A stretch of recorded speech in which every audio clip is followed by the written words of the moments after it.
All right, have a good show. Thanks.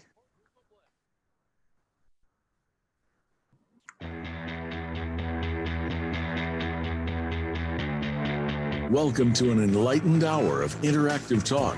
This is Guided Spirit Conversations with host Marla Goldberg. In this program, we spotlight guests from all over the globe who have helped others change their lives, and will provide you with the tips, tools, and techniques that you need to help make a difference in your own life. Now, here is Marla Goldberg. Hello, everyone. Welcome, welcome, welcome. I hope you're all having a great Thursday. I know I am. And I'm so excited for today's show. It's because the topic is the power of intentions. And my guest today is Merav Richter.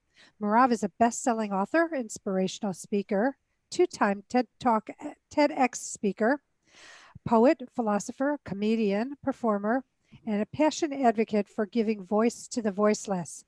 Let's welcome Merav. Hi there. How are you? Hello, Marla. It's such a pleasure to be with you here again. I know. I'm so happy to get you back on and with this topic too, because you're so passionate about so many things that you work on, but setting intentions. I mean, it's a new year, and I'm not a resolution person myself. I'm an intention setter.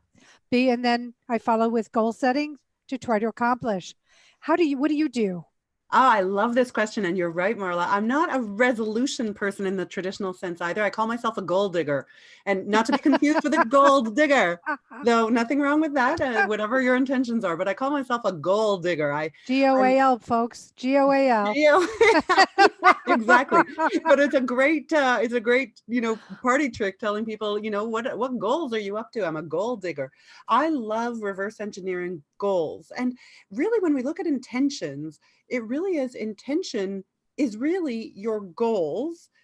Goals have a little bit of a, sometimes in the spiritual community, they kind of get a rough go of it. People say, well, I don't really want goals, because when you set goals, you're closing yourself off to what the universe may be providing for you, which may be even bigger and grander and more fit for you and more aligned with you than what your original goal was. Though for me, I find I really work well with setting the intention and giving myself the direction with very specific goals that I'm reaching for. Some of those goals are even impossible goals that I'm working. Give us some examples, please. Well, yeah, I'd love to give you some examples, and it actually goes into what we'll be talking about at the end. But I do want to come back to the smaller goals. But one of my impossible goals is to create a huge initiative that's going to go international by 2030 that has children on the autism spectrum going and having an experience of going to the airport, getting themselves a boarding pass, going through security, going onto the airplane, and taxiing around the airport and having all phases of a flight without ever leaving the ground. Now, I want to take that to 2030. I want to take that international. So that's, at this point, it's impossible. I mean, who do I know in all the different airports in the world to make this happen? Yet knowing that that's by 2030 going international has me reverse engineer it to what can I do by 2025, and what can I do by 2024, and by 2022, by 2021, and of course, by 2020. And so it's the small steps now with the bigger intention for 2030 that has me take the steps that I need to take now into that impossible goal. It's a great, and let's clear the word impossible. Let's say it is not impossible because you're going to achieve it, but it's a large goal. It's something that's down the road, but that's achievable, because it is achievable. It's something amazing, and I think you can do it. And I think for all of us, we all have these big ideas, and I say, bravo to you, have the big ideas, but figure out a way to get to the big ideas. Merav's sharing with us that she's got a game plan that is going to get her to that 2030 goal. Yeah. Yeah. And that's what you're saying, right? Yeah. Well, and I actually, so I was mentored for this by a great, brilliant philosopher and really legend in the personal development and self-help community, Bob Proctor. And this is one of his templates is really to work on impossible goal. And why? And I agree with you in a sense. Why limit it to impossible? Because that could I think be they're an possible goals. so that, but this is exactly it. So his perspective is that if we look at possible goals, then we actually have an element of knowing how we're going to get there. Whereas if we look at impossible goals and strive towards that, it almost takes the pressure off of actually, like, it's now we're just in imagination, in the realm of imagination. It's, I mean, it's seemingly impossible. And so you set your impossible goal knowing fully well that you have not any idea of how you're going to get there. But as you reverse engineer it, then each goal and step that gets you there is a possible goal. Interesting. Yeah, it's sort of yeah, I like these mind hacks and these plays in the subconscious mind, because it takes the pressure. It's almost like you stop chasing those goals. You stop digging, right? Being a Yeah. goal digger, you stop digging for those goals and just let them come to you, because you're digging only for the possible goals. But the Interesting. impossible goals come by way of that. But if you limit it to only what we can do, what you can do, Yeah. See, and I think possible is an unlimited kind of a statement. It's not endless a, possibilities. Yes. yeah. So Yeah. that's, you know, and it's so interesting how it's sort of reversed in the way you're explaining it, because, you know, normal logic says it's possible, but it's just, you know, something out there that we need to get. Right. Where impossible just seems so unreachable, so unattainable. So it's interesting, the explanation. I've learned something new today. So we Yeah. can't teach an old dog a new trick. So You know what? I love that, Marla. And I mean, that's really, we are all learning and teaching at the same time. My favorite mentors and coaches, I love no BS mentors and coaches, and I love flipping things on their heads. I love it when when I learn something new and gather some information and flip something on its head that makes me go, because isn't that really the way that we imprint our subconscious mind? it is. It truly is. And, you know, it's interesting. I know I was telling you about, I'm in the process of listening to The Answer by John Asraf and Murray Cooper. I think that's his name. I apologize if it's not. But it's talking about the conscious and they call it the non-conscious rather than the subconscious or the unconscious, and how the non-conscious is so much more powerful than your conscious. And it's just something I'm really grabbing a hold of, that concept, because it is, because everything, you know, has to come through the ethers before it becomes the reality. 100%. It's like ideas are just floating up there in the ethers, waiting for a recipient to pull them down. And if you're the one that pulls it down by making that connection, that's why they call it the law of attraction. You're the one who attracts that idea that's already out there. It's attracted to you. It's attracted to you because you've made a template and a structure for it. It's attracted to you because you have have voiced, even if it's in your own mind, and that little voice that says, oh, I don't know if I can do that, but I want to do that. And I'm looking forward to do that. And I can see myself doing that. I just don't know how today. Now that little seed idea in the ethers has now been planted. Right. And if you give it water and you give it some sunlight and you give it, all the things that it needs, that can bloom. Exactly. And I just love that, because it is like a plant, you know, and that's another analogy he had in the book about, you know, an acorn. You know, is that an oak tree? No. But there's a seed in the acorn that has the possibility of an oak tree. And if you take it and plant it, just like you said, and nurture it and give it all the nutrients it needs and the, you know, all the elements it needs, it will grow into that oak tree. And I just love the fact that really it's an endless possibility, but we do need to raise our vibes to be able to meet the vibration of what we're attracting to us. And that's, I think, a very important piece to it as well.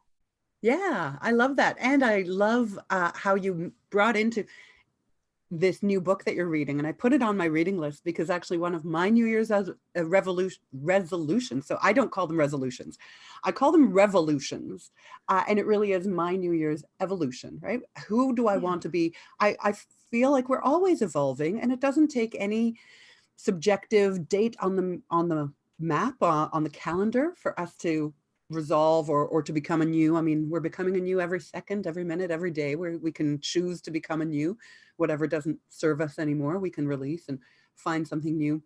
Though there is something poignant about having a date and a new rotation of the calendar. Yes. And there's a newness, and there's a ritual aspect to that. Throughout time and millennia, humanity has gravitated towards rituals. And really, that's a huge basis of religion, Yes. was something that we could program into our mind, knowing that, oh, at this time of year, this denotes spring, and this is how we celebrate spring, or this denotes a new beginning, or the head of something and coming to an awareness. So we've always gravitated towards that. So my New Year's evolution was actually to read a book a week. And I've evolved that even to share my book a week with my audience, and to share with them the important parts and the salient parts of that book and why it affected me. So I am definitely putting your new book, Thank The you. Answer, into that list, and I'll definitely I have a few on the roster, so once I get to it, I'll make sure that you're part of that, you're involved in that book Wonderful. uh, book reading, or book, it's sort of like an online digital book club that I'd like to start. Which is wonderful, and I think it helps people, have a end goal, even if you do it a chapter, one or two chapters, a week or whatever, to accomplish the book. And that way, it's in small, biteable pieces. Sometimes I think book clubs can be overwhelming when they expect you to read the whole book in a period of time, and you've got a very full schedule. 100%. So I'm not looking at having everyone read it with me. I'm looking at, for me, my goal is to read the one book a week. This is my accountability now to my audience and to my community, that I'm going to stay true to that book a week by coming and giving them kind of like, do you remember when we were kids, there was the Coles notes? I Yes. don't think we have that anymore. I don't think those exist anymore. Though, how important and impactful do you think it would be for a community of people to not necessarily have this guilt of feeling that they aren't keeping up with their reading, and they aren't keeping up with the self-help, and they know how important being inspired and motivated, right? Motivation doesn't last. You have to continue it. Zig You have Ziglar to feed said, it. You have to keep feeding the motivation and the inspiration to keep the fires burning, to make you want more. yeah, I think it was Zig Ziglar who said, when he was sort of challenged by saying motivation doesn't last, and he said, well, neither does cleanliness. That's why we shower every day. Exactly. Exactly. It's so funny because in one of my modalities, people think it's a one and done, and it's not like a psychic reading. It's like brushing your teeth. You brush your teeth once or twice or three times a day, depending upon your level, or showers. I mean, because otherwise what's going to happen? You get stinky. It comes back. So keep doing it so you get stronger in that area. Exactly, exactly. And there are little tips for that. I mean, that's why the goal digging, right? The goal Well, digging, accountability is one of those. Putting it out to your community, letting people know that you're doing this. You can't back out then. And the universe, right? We were talking about those little ideas in the ethers. mhm. The universe responds to that. When the universe hears someone saying, I am now on pursuit of this, I'm now Yes. going towards this, the universe says, okay, check mark. I'm Right. looking for someone who's in pursuit of that.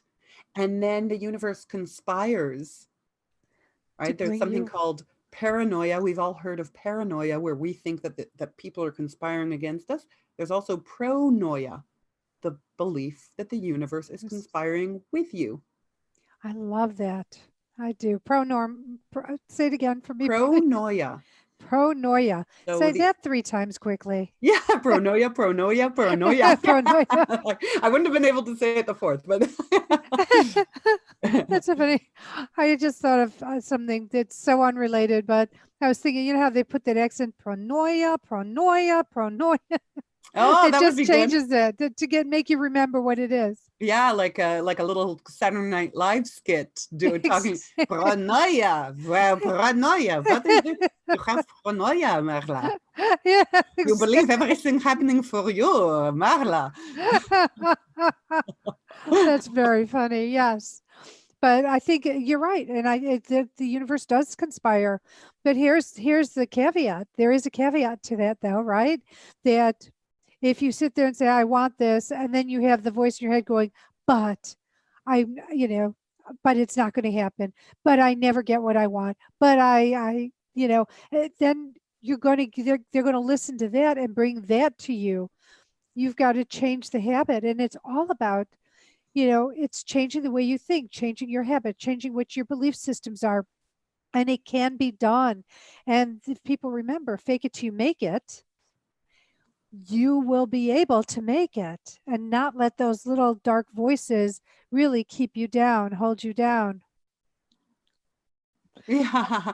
So I love, I know Fake It Till You Make It was actually my story. I was a painfully shy young girl, very, very painfully shy. And my mother put me into drama thinking that maybe it'll put me out of my shell a little bit when I was around 12 years old.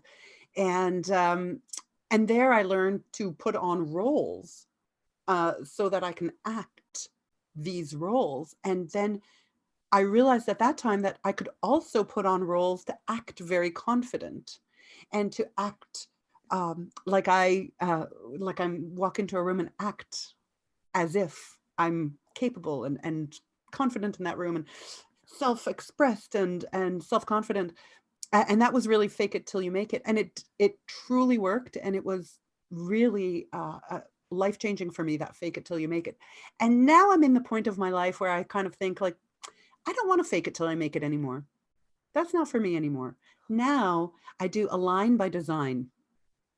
So, we're going to go on a break, but I'm going to want you to go when we come back. Let's learn about Align by Design because that's an interesting thought. Yeah, I'd love that. Great. Stick around. We'll be right back. All right. Great segment. We're all clear. Back in a couple minutes. Thanks. Thank you. Oh my God, my dog is in my room with me, and all of a sudden he's 100 and some pounds. He let something out, and it's like, I'm sorry. Oh, that's great. That's great. Just FYI, how is this being recorded in the sense that when you're speaking, is it the whole screen is you? Yes. Okay, good. Good, because those are the times I'm waiting. It's the same. Yeah, it's the same. Okay, good. Just that's the time that I'm choosing to take my water. So I just want to make sure that. Oh, you're still on, but you're just, the little window, but it's okay. No problem. But I mean, I'm just taking water. I'm not, smoking crack. It's Yeah, I would have to put my foot down on that one. Yeah. Say no to crack. For the record, I have never done. I have no interest. I never want to. Never had no interest in it. Yeah. I just don't need that. That doesn't get me off and running. But that Align by Design sounds amazing. I can't wait to bring it on. I don't want to ask too many questions off the voice, off radio, but yeah, I can't wait to hear that one. So this book club sounds amazing though. You're really into a lot of new wonderful things. Yeah. So, I mean, I'll explain that too. It's not really a new book club, but I'll explain that when we're talking. It's, I am actually launching a new program called the Game Changing Book Blueprint. So an online course. And as part of that, I want to, just as my own little initiative, but also as part of putting together a community of people who are readers and writers and endeavor to write, right? I call it how to write, publish, and promote for aspiring authors, coaches, and other rebels. That's wonderful. Their best-selling book. So, and I find that one of the biggest ways that we learn, obviously, and get inspired is by reading other inspirational authors. But many people, especially during the time that they're writing, just can't take on reading, even though there's all these nuggets inside all of these books that are really, really strong. So I want to Yes. start doing Facebook Lives just to present the salient points from the book that I'm reading that week, right? Just like you're saying, Yeah. this non-conscious thing, right? Yeah. Something new that you've learned in this book and All right. sharing that. Sorry to interrupt, but we're just about to come back. Perfect. Okay. Thanks, Matt.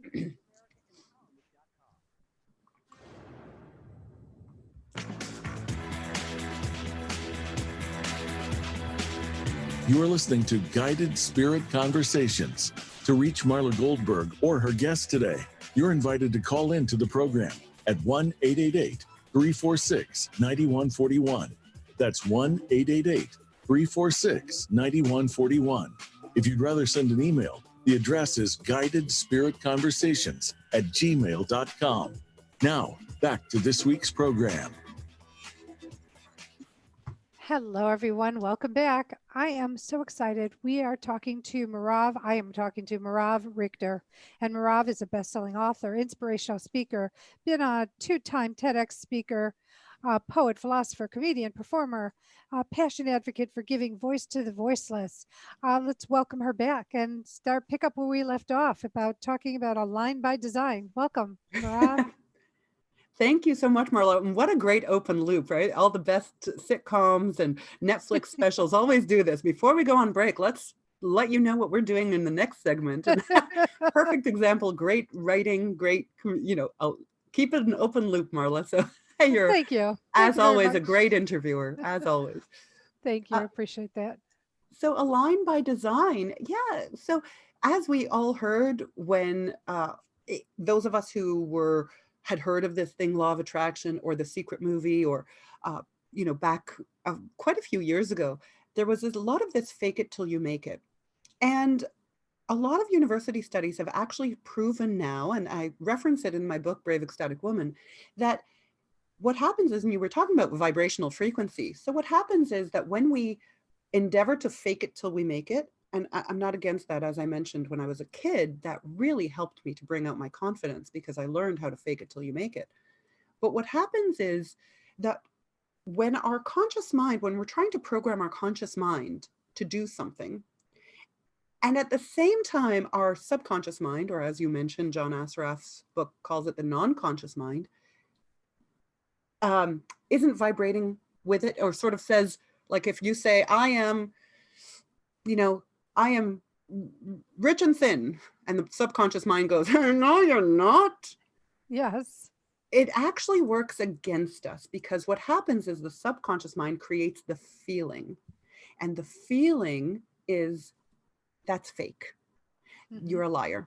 You're not in an authenticity with yourself. You're not aligned. You're not aligned with who you are. And so in fact, this fake it that we're doing till you make it can work in many ways. It can work with the knowledge that you're faking it. I feel like, and I wrote this in Brave Ecstatic Woman, I feel like the huge real estate crisis that happened, about a decade ago, actually was the culmination of a lot of people faking it till they made it, or mm-hmm. faking it and under the premise of making it. So they were buying homes because it was on their vision board and going into mortgage debt or mortgage overspending. They were house poor. Right. Because they were trying to keep up with the Joneses, because they had this idea, this consciousness of fake it till you make it. Well, that's a consciousness, and it's a conscious way of thought, and it's a new conscious movement. However, in all of these people's subconscious mind, there was a voice that said, you can't afford that. You cannot fake it until you make it with that. So they were buying homes that were way out of their price range, yes. amongst other things, cars and, hair. And I mean, the whole lifestyle, the whole yes. lifestyle of fake it till you make it, under the belief that once they were there, somehow the universe would provide for them, there is a truth to that. There is a truth to put yourself there and the universe will meet you. However, if your subconscious mind or your non-conscious mind is negating the conscious mind, then that is the feeling that you're attaching. And the feeling is the vibration.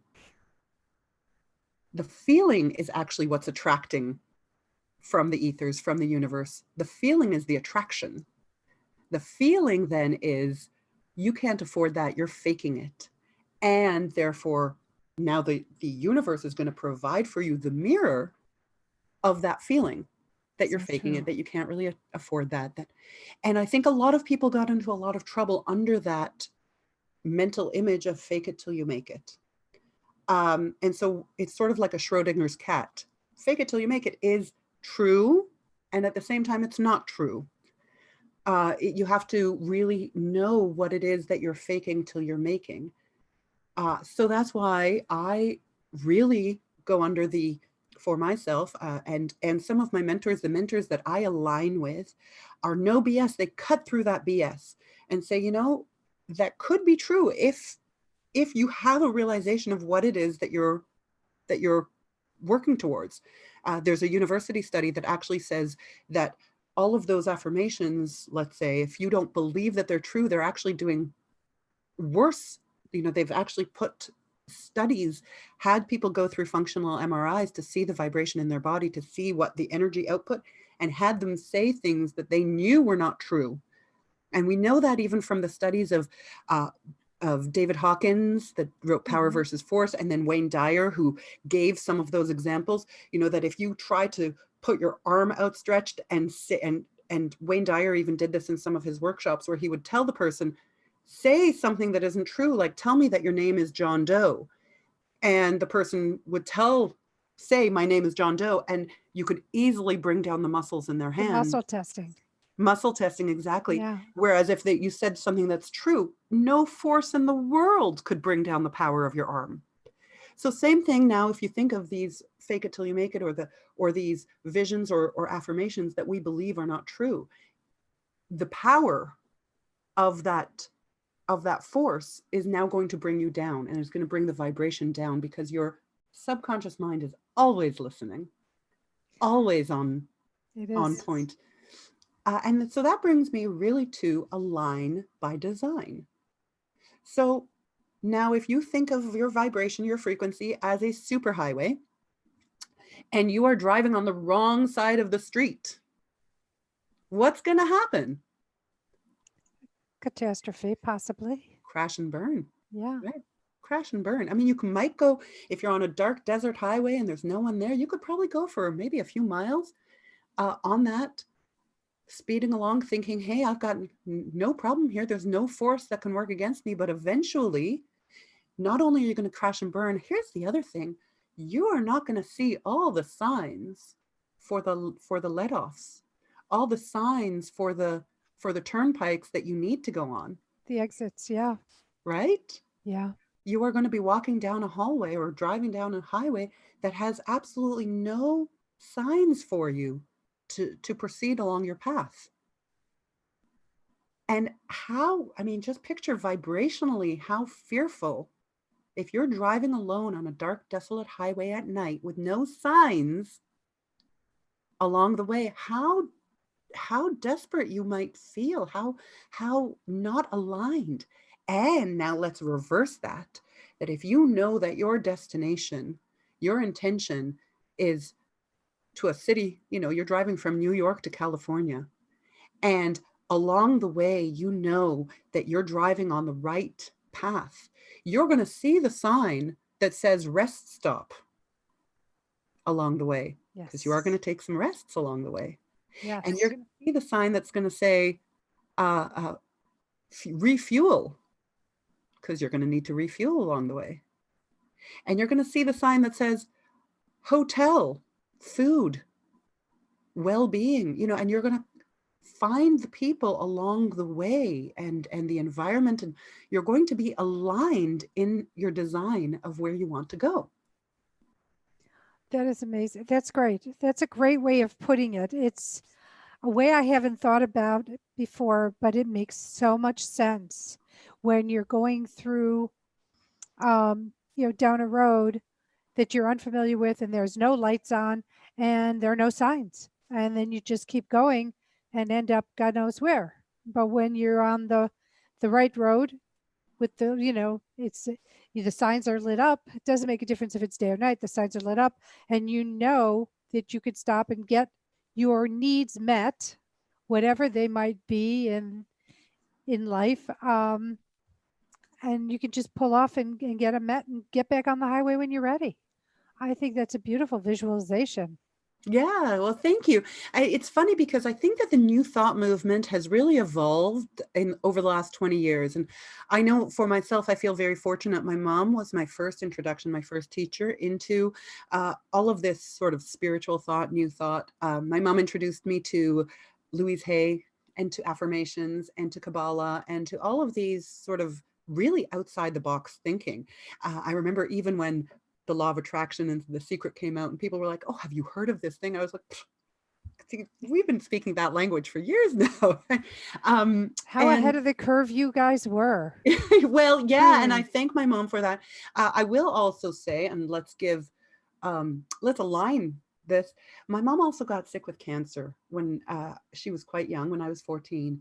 And often when we're faced with crisis, that's when we really start to recognize what it is that's important. And that's when we often make the shift. And my mom did make those shifts and so introduced me to that. But cancer, she did not beat cancer. So cancer did. I'm sorry to hear that. Thank you. And I appreciate it and I'm honored by that. And it's also okay because my mom actually taught me where consciousness lies. So I was very, very fortunate. And as much as it was hard and I grieved and in no way am I belittling a process of grief. And of course she died in 1998. So I've had a long time also to be able to go through the grieving. So please, I don't want anyone to hear this and think that the realizations were instantaneous. They were not. But what she did gift me. So my mom had cancer and it traveled to her brain and she was in surgery to remove the tumor that was sitting in her brain on her cortex, on her cerebral cortex. And in fact, the surgery itself was successful. The tumor was successfully removed. However, the space of her brain above the cerebral cortex now being emptied, the universe, the galaxies, and the human body cannot, they all abhor a void and they will all fill something into the void. And in her case, in fact, the body naturally flooded that area with blood and she suffered effectively what was a stroke. Oh. In response to the tumor being removed. And she was unconscious, or what the doctors and nurses called unconscious, for 9 months. And I always say, it took her 9 months to give me life. And it took this 9 months before she died to give me new life. Because I would sit at her hospital bed for 9 months. And even though she was nonverbal and in a state of a coma, of an unconscious coma, she was actually teaching me where consciousness lies. And I remember even the first time, so because she always read Psalms and she read the affirmations, Louise Hay affirmations, I would sit there and read them to her. And as I would read them to her, at one point, one day, she responded back. And I ran to the nurse's desk and I said, oh, you won't believe this. She's conscious. And the nurses came to check in the room and sort of looked at me and I could see the pity in their eyes, like, oh, young girl, very hopeful, optimistic girl. She's not conscious, and I thought, oh, maybe I heard it. I mean, could it be that I imagined that out of hope? And so the nurses left and I sat again and I started reading to my mom. And once again, she answered. And I went, oh, I didn't imagine it. I ran back to the nurse's station. The doctor came in and I could intuit in their expression that it was sort of like, gosh, the psych ward's on another floor. Like maybe and they took pity on me as a young woman and explained to me that, possibly what we were experiencing was that the memory cortex was enacted. And so some of the things, because she had read them repetitiously, that maybe her brain, her memory centers were bringing them out. And they explained it all to me. And I thought, oh, okay, well, that's logical. And I guess I imagine things. And I would continue reading them to her. And when she answered back, I would no longer run to the nurse's station or to the doctors or to the logical. And I just accepted it. And it was really a 9-month mentoring into where consciousness lies. And I know that it was not the memories, and it was not a trigger. She was teaching me, and it was my own private lesson in learning where consciousness lives. And 9 months to give me new life and to give me new consciousness. And even when she passed on from this physicality and this body, I also knew that those 9 months that she prepared me to then reach the consciousness of her wherever she left beyond her physicality. And so I was able to have that connection and that communication to her from then on. So while I would have much preferred to be able to sit and have a coffee with her in real life, it was a gift that she gave me, that I knew where consciousness lives. And now, it's amazing because it brings us to this idea of conscious versus non-conscious, unconscious. Yeah. Right. That's a beautiful story. That is truly beautiful. And so so raising consciousness, do you receive messages from your mother? I do. I definitely do. And when I ask for them, I've learned also that over the last 20 years to be less reliant on asking her, because I actually, right, aligned by design, I actually don't need to ask her anymore. I can, and she's always there for me, as our loved ones are always there for us, and just ask for the signs. But I've learned over the time that it is actually asking her to come into the denseness of this world is actually not a service for her nor for myself. And all of those answers are within. All of them are within. And definitely when I used to ask her for advice or to give me, to give me direction or to give me answers, when I think back on them, they were always the answers that I already knew. Like she would give them and I'd go, oh yeah, I knew that. Sometimes you need that confirmation. Sometimes you just need someone to say, you're on the right track, keep going. You're there, you're doing it. You're 100% right.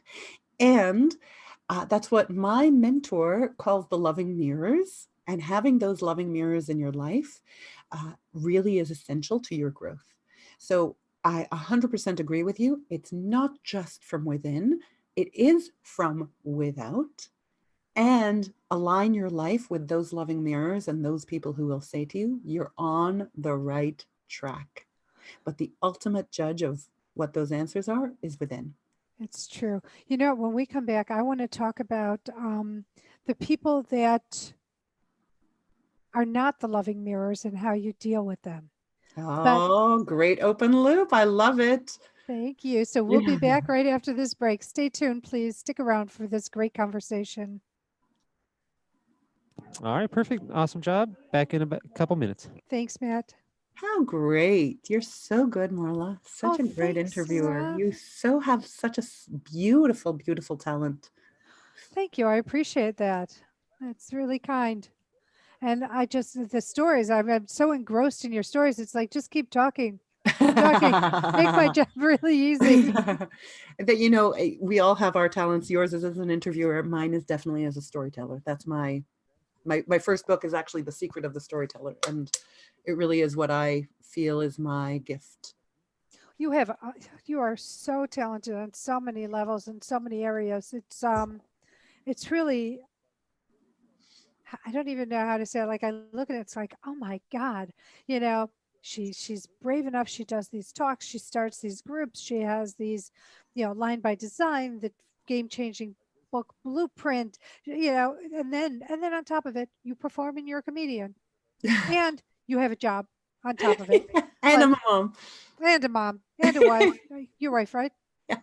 Yeah, the whole thing is like, but it's a beautiful tribute to letting people know that you can do, you can, it seems like a lot, but you can manage and you can do it at your pace Yeah, and accomplish what you want to accomplish. 100%. And it's actually a great question, though. I think we covered it in the when we were talking more about the women's in our last interview. That whole concept of, can you have it all? Can a woman have it all? And I think that we can always all have it all. We Yeah. just have to figure out the balance of our life so that we're not, like this. And what's all for you might not be all for me. And I always say, like, when people tell me, oh, you're so inspiring, you do so many things, I say I do just as much as anybody else, just that my interests and hobbies are unique. Mm-hmm. But I am just as brave as anybody else. I'm just as talented as anybody else. I'm just as, I mean, we all have 24 hours in the day that we're spending somehow. Exactly. So, mine are just maybe more kind of remarkable, as in people actually will remark on Or it them could more. be more focused because there are Maybe. people, we have the same 24 hours a day, but so you've got your, your evolution of reading one book a week. Some people may like not want to pick themselves up. It's so much easier to turn on the TV and go mindless, Mm-hmm. and let somebody else entertain you than for you to dig in and do other things that may increase or, raise you up to another level. All right, sorry to interrupt, Marla, but we are coming back. Thanks, Matt.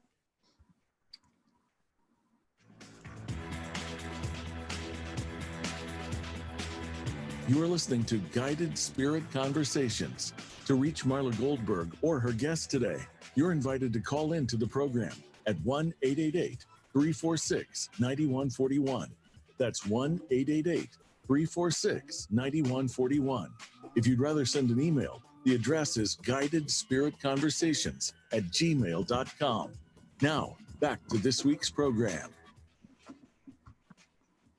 Hello, everyone. Welcome back. Thank you for sticking around through the show. And if you've just tuned in, my guest today is Merav Richter. And Merav is a best-selling author, inspirational speaker, twice been a TEDx speaker.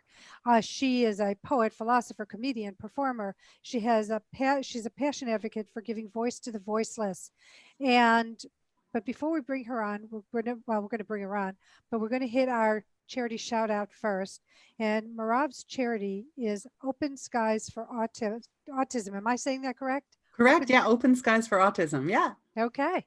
Please share, what is Open Skies for Autism and what is, how can we help? Oh, wonderful. Well, thanks, Marla. Yeah, so it's a new initiative. It's actually just in the works, and we're just building the framework and all of that, website and all of that, because it actually had its inaugural event just this past November, and it was a huge success. And I'll just tell you how it started. So my daughter is on the autism spectrum. So we actually were, she had a best friend. My daughter's name is Ella. She had her best friend, Angelica. My daughter was 9 at the time, and her best friend, Angelica, was 13. And they used to come home every Thursday to my house they don't call it a play date anymore. The kids don't call it, they hang out. They don't play date, they hang out. They came for a hangout. And at the end of the hangout, the mom came, and I invited her in, as moms do at the end of, picking their kids up at the end. I keep wanting to say play date. I gotta stay modern, Mom, bite my tongue. So the mom came in, and we were having wine and tea and cheese on the table. And they started telling us the story of the first time that they ever tried to fly. And the airport experience was so overwhelming for Angelica that before they could even get on the flight, she ran away at the airport. And of course, very scary for the mom, exactly, for both the child and the mom, for Angelica and her mom. The airport was shut down with a missing child alert, and the police had to get involved, and people had to go find her. And it was so overwhelming for Angelica, and so overwhelming and worrisome for her mom, that they both vowed that they will never travel, and they gave up that flight, and they never tried to travel ever again. And my daughter responded with, my daughter, having grown up with a mom who's in the airline, said, well, you should have my mom take you. And Angelica turned to me bright-eyed and, could you, could you, well, if you take me, I will go with you. And the mom also sort of said like, yes, that would be fantastic. And in my mind, I started thinking, well, yeah, I could arrange to take her on a short flight. And as I was thinking of the ways that I could make it happen, Angelica said, and do you promise that the plane will never take off? And I went, oh, okay, challenge accepted. And so I started to reverse engineer this impossible goal, right? I had no possible way of knowing how to make this happen. But I had a vision and I brought it out to just the right people. And we, in fact, had our inaugural flight without ever leaving the ground, where the kids came to the airport, got their boarding pass, went through security, got on the plane, and the plane just taxied around the airport. So just drove around the airport without flying. And the kids had all the experiences of a flight without ever leaving the ground. And it was so impactful and really revolutionary for so many of these families who really thought that they would never have an opportunity to experience flight with their child because it was so overwhelming. And now so many of these families wrote me back afterwards to let me know that their child has now gone on their first vacation or gone to visit their family or their grandparents for the first time ever. And it was life-changing. It was game-changing for a lot of these families. And so now I have endeavored, my vision expanded, that now it's going to continue. And my hope is that it's going to be in every major city in going international by 2030. So that's my charity that I've created. That's an amazing charity. And I have to tell you, the ingenuity to look at something that hasn't been done before, because this is something that nobody's ever done. And it's amazing because it's really giving these children and the parents and the families opportunities that they otherwise wouldn't have. It's just Right. so beautiful. And as we know, some of these children are so uber sensitive that just just all the people talking at them, looking at them is enough. They could just set them off. So it desensitizes them. Yeah. So just to give people an understanding, my true belief is that we're all actually, we are all on the autism spectrum, especially us highly sensitive people, without even being clinically diagnosed. I feel like really what we've done is created a world where most of us, what we will say as neurotypicals or people who aren't diagnosed, and just run through the world, have become numb to it. But people who are highly sensitive or on the autism spectrum, going through something like an airport or day-to-day life can be like Las Vegas. It's the bright lights and the sounds and the hum of the lights and the people. And the dim, yes. And we can just imagine if you were put in a, those fun house, sort of fun The house mazes, those fun house mazes. Right, exactly. Where the Yeah. ground is shaking and the lights are blaring and there's, the funhouse mirrors and noise. Right. Now imagine going through life constantly through a funhouse mirror because everything I can imagine your nerves are always on edge. right. They're And always just raw and yeah, sensitive. exactly. And if we really have compassion and empathy and sympathy, we can then understand really we've built this world So how to do look like that funhouse mirror. It's so far from what nature provides us. And we created that. So really it's a whole wave. Today 1 in 59 children are diagnosed with autism. That's 1 in incredible. 59. So we're really looking at this point, it's epidemic numbers. If we had anything else that was 1 in 59, we would be declaring a state of emergency and Right. changing the way that we do things. But 1 in 59 children are on the autism spectrum. And so we really have to take a look at what it is that we're doing and how it is that we can provide those kids. And often they don't have a voice. That's why I am a passionate advocate for giving voice to the voiceless, because we are giving the voice to these kids that just wouldn't be able to have that opportunity otherwise. So how do people get a hold of your charity, your not-for-profit? Yeah, thanks. So as I said, we're just actually in the process now of putting the team together for all of those administrative processes. For the time being, I created a Facebook group called Open Skies for Autism. It's actually, I'm in Canada, so for now it's Open Skies for Autism Canada. And so please join that group, and I'll be able to give a lot more information as we come. And please reach out to me and let me know if you'd like your city to host, to have this initiative. I am happy to start to communicate that and put those things in place. I'm launching into twice a year in many of the cities, and then, as I said, ongoing into international. So I have. Where do they reach out to you at, Marav? So actually, Open Skies for Autism Canada on Facebook is a great group resource.